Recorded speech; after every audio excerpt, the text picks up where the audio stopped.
Students, we'll discuss very important topic today related our chapter solution. The topic is ones of factor. What happens sometime we calculate the molecular mass of the compound by using any one of the colligative property, but it comes out to be abnormal. जो हम molecular mass calculate करते हैं वो सही नहीं आता, वो abnormal आता है, गलत आता है। वो किस कारण से आता है उस रीज़न के ऊपर हम आज बातचीत करेंगे और फिर उसका करेक्शन फैक्टर क्या करें उसके बारे में भी बातचीत करेंगे। The topic is van't Hoff factor, that is abnormal molecular मास।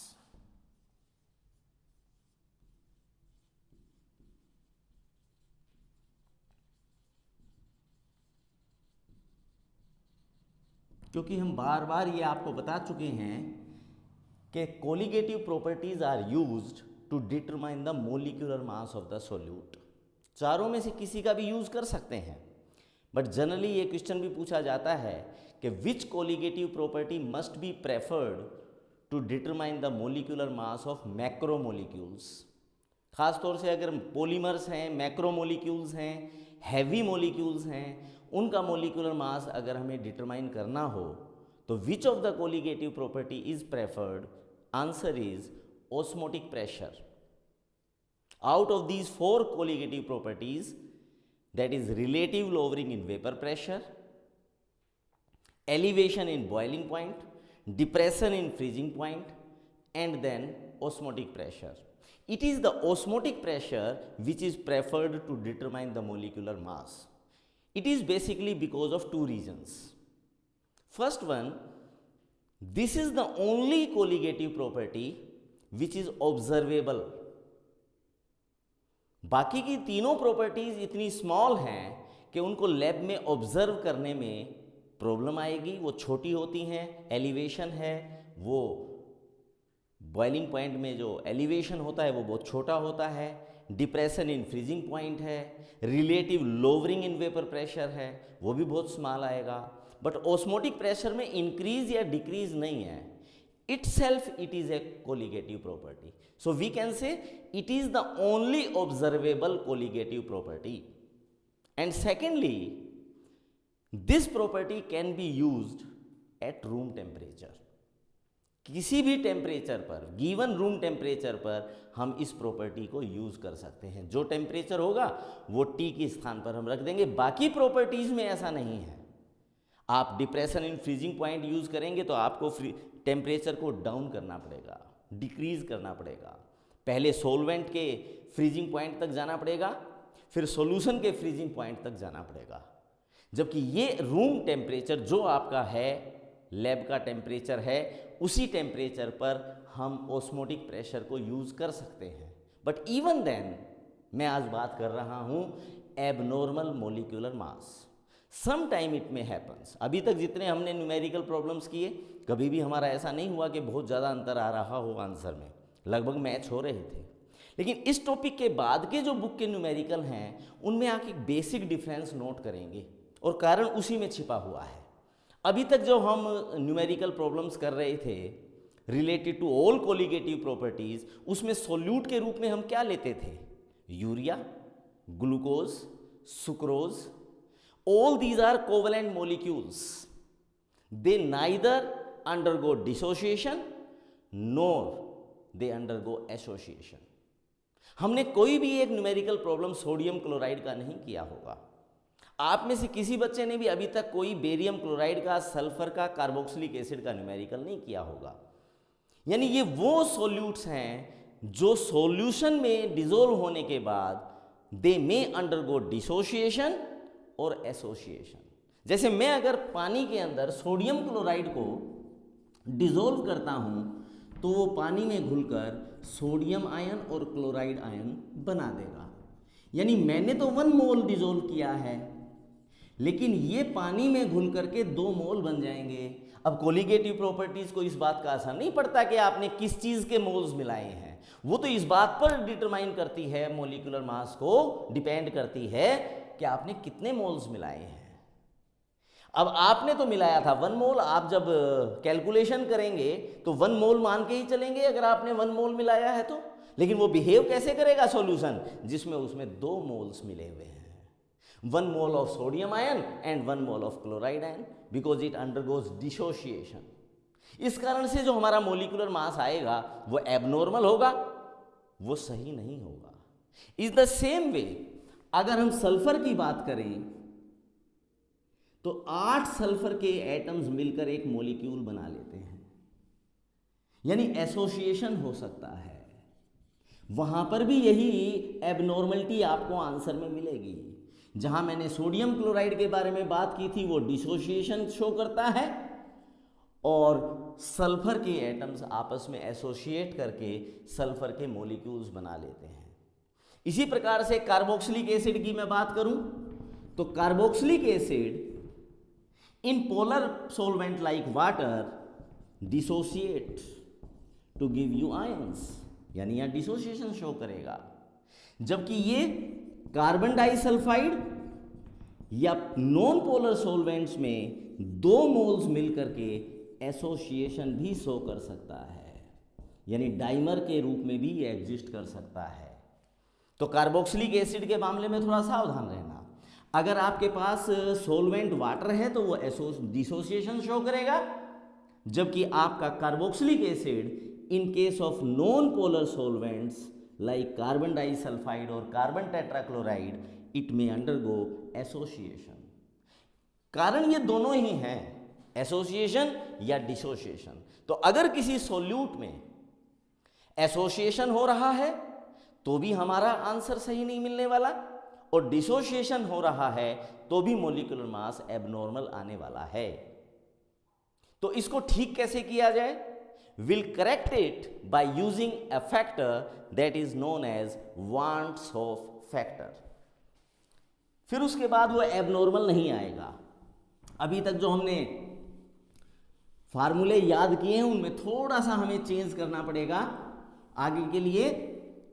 हम पहले कहते थे pi is equal to C R T, अब मैं कहूंगा it is equal to I C R T, where I और iota you may call it as known as van't Hoff factor. पहले मैं कहा करता था delta T B is equal to K B M, आगे से जो भी न्यूमेरिकल करें उसमें ये वांट्स ऑफ फैक्टर भी अप्लाई करें।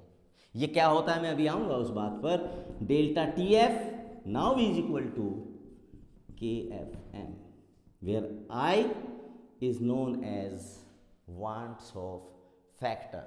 Now what is this wants of factor?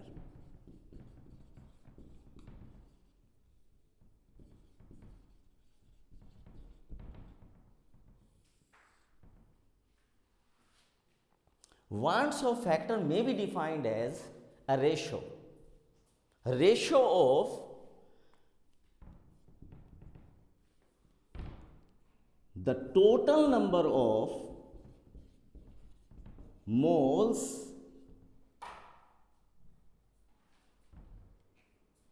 after association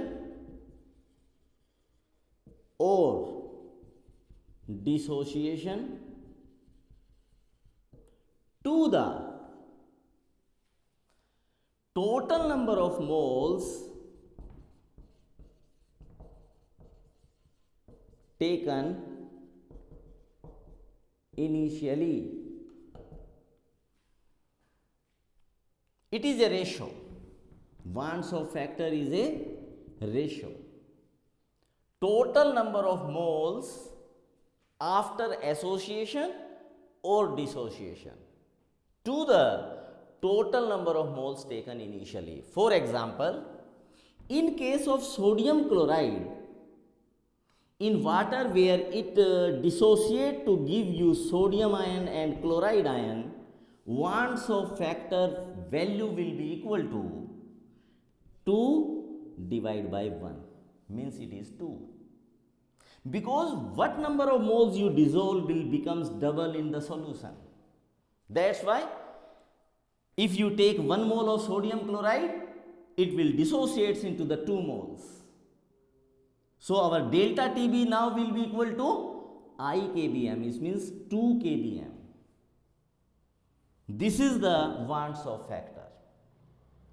इसका मतलब ये भी है कि iota is always greater than 1 when dissociation takes place.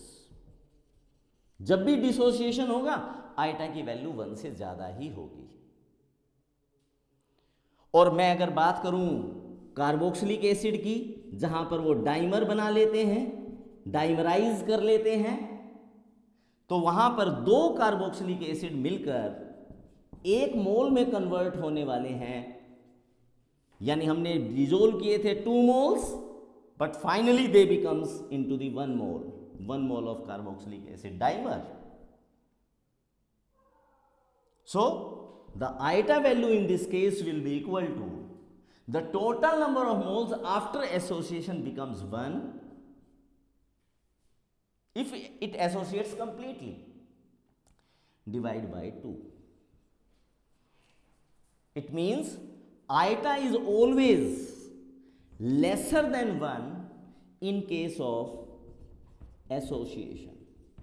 And when there is no association and dissociation takes place, for example in case of glucose, sucrose, urea, where the number of moles will remain same after the dissolution and taken initially, they will be equal. So iota will be equal to 1 when no association or dissociation takes place.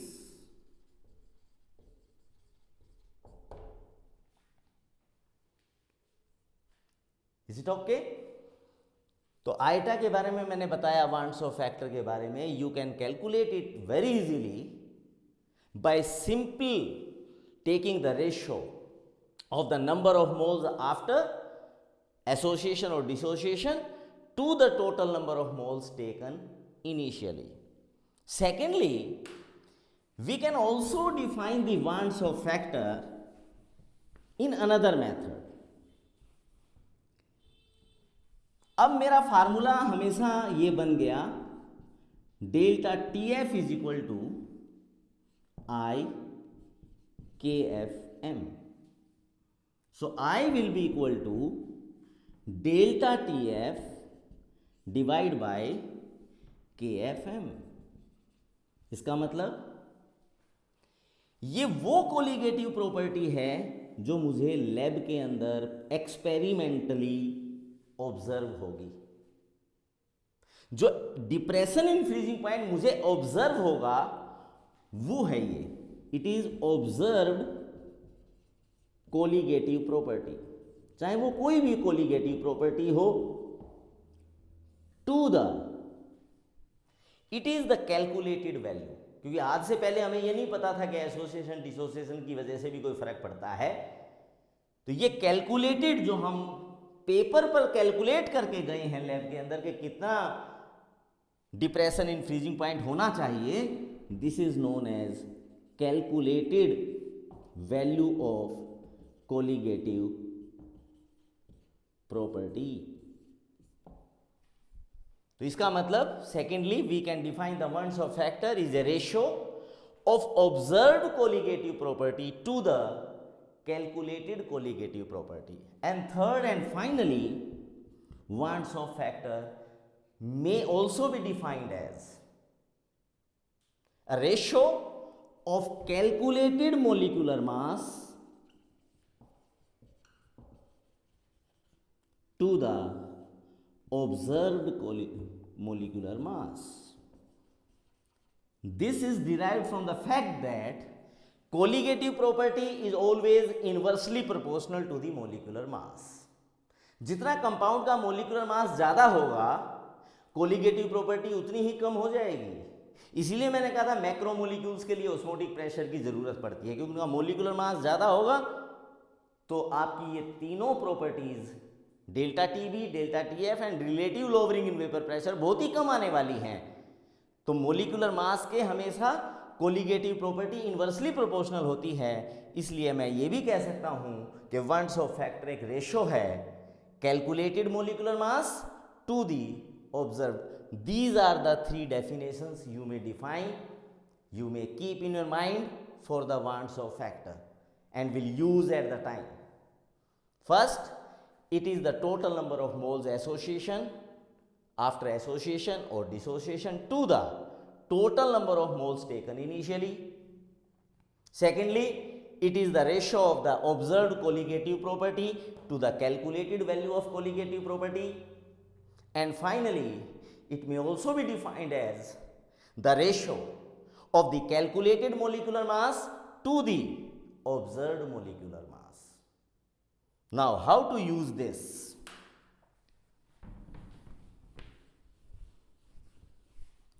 इस wants Hoff factor को बहुत सावधानी से use करना है, क्योंकि अभी मैंने इतने आसान शब्दों में आपको बताया कि सोडियम क्लोराइड के लिए ये वैल्यू 2 होने वाली है, 2 डिवाइड बाय 1. लेकिन मैं अब एक केस और ले रहा हूं. Carboxylic acid when dissolved in water, acetic acid for example, तो ये कार्बोक्सिलेट आयन बनाएगा और H आयन बनाएगा. अब I की वैल्यू आप क्या कह सकते हैं? 2 के बराबर होगी क्या? नहीं होगी. क्यों नहीं होगी? क्योंकि ये एक वीक इलेक्ट्रोलाइट है, ये 100% डिसोसिएट होने वाला नहीं है. वहां तो आप गारंटी से एक बात कह सकते थे कि अगर मैं 200 मोल्स लूंगा तो शुरू में इसके नंबर ऑफ मोल्स कितने होंगे? 0 0, जब तक कि ये डिसोल्व ही नहीं हुआ. जब ये डिसोल्व हो जाएगा तो ये 0 हो जाएंगे और ये 200 और ये भी 200, तो आपके नंबर ऑफ मोल्स कितने हो जाएंगे? 400, और लिए थे आपने 200, तो इसलिए I की वैल्यू वहां तो 2 ही आएगी. लेकिन यहां तो आप ऐसा नहीं कह सकते. यहां अगर आप 100 मोल्स लेकर के शुरुआत करते हैं, for example you are taking 100 moles of carboxylic acid, तो at time t is equal to 0, the number of moles of carboxylate and H ions will be equal to 0. But after some time, only 30, for example, 30 moles gets dissociated. तो ये कितने बच जाएंगे? 70 बच जाएंगे, क्योंकि इन्होंने तो डिसोसिएशन शो ही नहीं किया. It is a weak electrolyte. अब 30 ही डिसोसिएट हुए हैं, तो ये भी 30 बनेंगे और ये भी 30 बनेंगे. अब मेरा वांट्स ऑफ फैक्टर की डेफिनेशन के हिसाब से वैल्यू पुट करें. मैंने कहा था number of moles after dissociation 70, तो ये हैं जो डिसोसिएट ही नहीं हुए. 30 कार्बोक्सिलेट आयन बने हैं, 30 H आयंस बने हैं, और लिए थे आपने 100. तो आप देखिए वैल्यू कितनी आएगी? 130 divide by 100 comes out to be 1.30. It is not 2. इसका मतलब स्ट्रॉन्ग इलेक्ट्रोलाइट में ये मोर इजी है, क्योंकि सीधा फार्मूले से वांट्स ऑफ फैक्टर पता लगा सकते हैं. But in case of weak electrolyte you need to be very careful while applying the value of van't Hoff factor. उसके लिए हमें एक चीज और पता होनी चाहिए, that is degree of dissociation. कि एक में से कितने मोल डिसोसिएट होते हैं, वो अगर हमें नहीं पता होगा तब हम उसकी वांट्स ऑफ फैक्टर की वैल्यू नहीं निकाल सकते. उसके लिए फिर मेरी सेकंड डेफिनेशन जो है वो ज़्यादा इफेक्टिव हो जाती है कि delta T B is equal to I K B M. K B M दिया हुआ है, डेल्टा टी बी दिया हुआ है, आइटा निकल आएगा. वीक इलेक्ट्रोलाइट के लिए वो ज़्यादा इफेक्टिव है.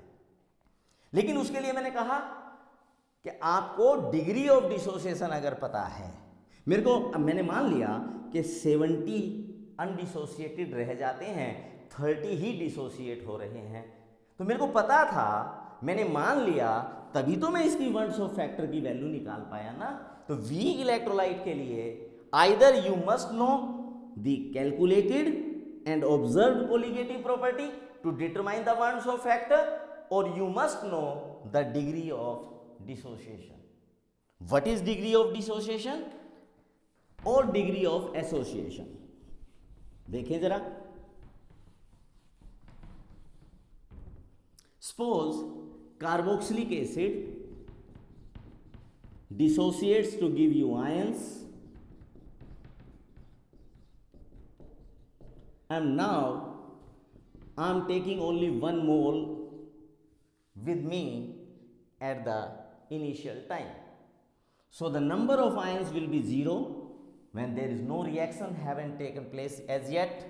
At equilibrium 1 में से कितने मोल डिसोसिएट हुए, that is known as degree of dissociation.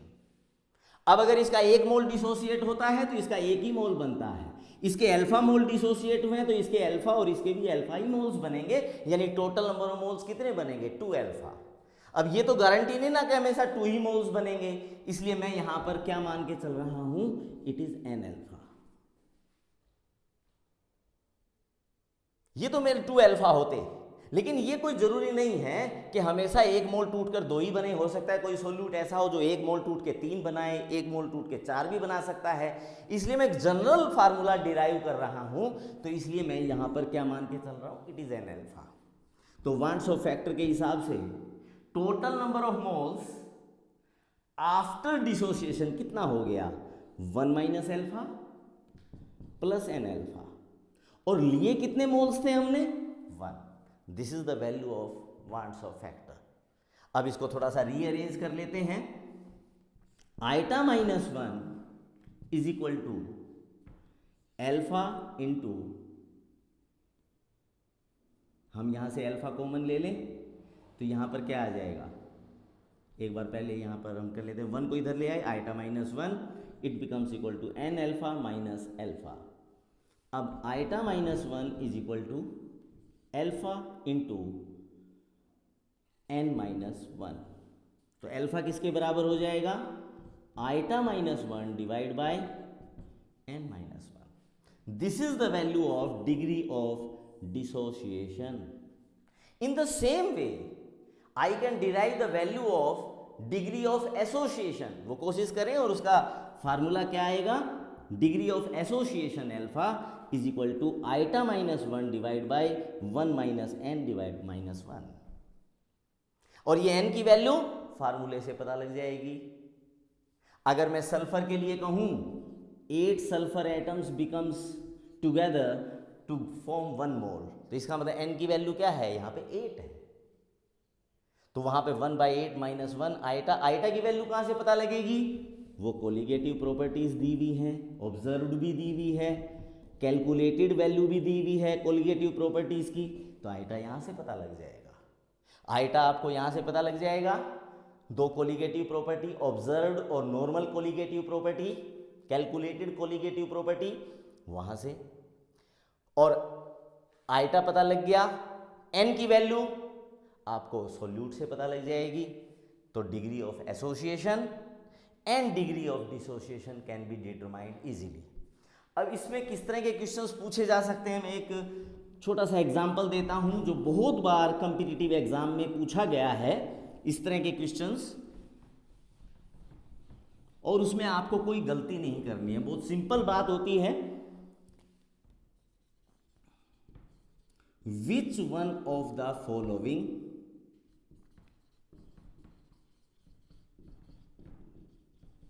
Have highest boiling point. Option दिए हुए हैं 0.1 molar aqueous glucose solution, 0.1 molar aqueous sodium chloride solution, 0.1 molar aqueous barium chloride solution, 0.1 molar aqueous AlCl3 solution. ये तीनों ionic compounds हैं, तो इनके wants Hoff factor की value हम सीधे फार्मूले से भी निकाल सकते हैं, क्योंकि ये स्ट्रॉन्ग इलेक्ट्रोलाइट्स हैं. तो ये डिसोसिएट करेंगे तो यहाँ आइटा की वैल्यू 2 होगी NaCl के केस में, बेरियम क्लोराइड के केस में 3 होगी, क्योंकि ये एक बेरियम का और 2 क्लोराइड के आयंस बनाएगा, और यहाँ आइटा की वैल्यू 1 एल्युमिनियम और 3 क्लोराइड्स बनने वाले हैं, इसलिए यहाँ पर glucose neither show association NOR it shows the dissociation. तो ये मैं कह सकता हूँ आइटा की वैल्यू यहाँ पर 1 होगी। अब बहुत आसान हो गया मेरा ये सवाल, क्योंकि मुझे पता है कि बॉइलिंग पॉइंट मुझे निकालना है, तो मुझे ये पता करना पड़ेगा कि डेल्टा टीबी सबसे ज़्यादा कहाँ है। डेल्टा टीबी आज तक हम लिखते थे केबीएम, उसके हिसाब से देखा जाए तो केबी की वैल्यू तो सबके लिए बराबर होगी, क्योंकि हमने सोलवेंट एक ही यूज़ किया है, दैट इज़ वाटर। तो केबी तो यहाँ पर सबके लिए सेम होगा। और क्योंकि ये इतना डाइल्यूट है तो मोलैलिटी और मोलरिटी में भी बहुत ज़्यादा अंतर नहीं आने वाला है, इसलिए यहाँ पर हम मोलरिटी को ही मोलैलिटी मान सकते हैं, इसलिए यहाँ पर भी कोई अंतर नहीं। तो अगर कोई बच्चा ये भूल जाता है कि वॉन्सो फैक्टर भी यूज़ करना है, तो वो एक 4th या 5th ऑप्शन उसके लिए होगा कि all the solutions have same boiling point, और वो इस रिजल्ट तक पहुँच सकता है, जो कि सच्चाई नहीं है। क्योंकि वास्तव में फार्मूला अब हमारा आज के बाद ये नहीं है, फार्मूला है इट इज़ आइटा केबीएम। इसका मतलब ये इसकी वैल्यू पर भी डिपेंड करता है, जिसके लिए आइटा ज़्यादा होगा उसका डेल्टा टी भी ज़्यादा होगा, अर्थात एलिवेशन इन बॉइलिंग पॉइंट ज़्यादा होगा, उसका बॉइलिंग पॉइंट ज़्यादा इंक्रीज हो जाएगा। Of course that will be your answer. और इसी प्रकार से मैं क्वेश्चन ऊपर का बदल दूं, which one of the following has the least freezing point. तो फ्रीजिंग पॉइंट के लिए delta T F equal to iota K F M. अब जहां आइटा ज़्यादा होगा उसका डेल्टा टी एफ भी ज़्यादा होगा। डेल्टा टी एफ का मतलब डिप्रेशन इन फ्रीजिंग पॉइंट ज़्यादा होगा, अर्थात उसका डिक्रीज ज़्यादा होने वाला है। Again the answer will be D, that is 0.1 molar aqueous aluminium trichloride, क्योंकि उसके लिए आइटा की वैल्यू सबसे ज़्यादा है, उसका डेल्टा टी एफ ज़्यादा आएगा। उसका डेल्टा टी एफ अगर ज़्यादा आएगा तो क्या होगा, डिप्रेशन ज़्यादा होगा। 0 से ज़्यादा पानी है, पानी का फ्रीजिंग पॉइंट तो 0 डिग्री सेल्सियस था, अब 0 से ज़्यादा घट जाएगा तो उसका फ्रीजिंग पॉइंट सबसे कम होगा। तो higher the value of iota lesser will be the freezing point, higher the value of iota higher will be the boiling point. This is my last comment to sum up this chapter. If there is even problem with you related to this chapter, please discuss it with me, and next time we'll start a next chapter. Thank you.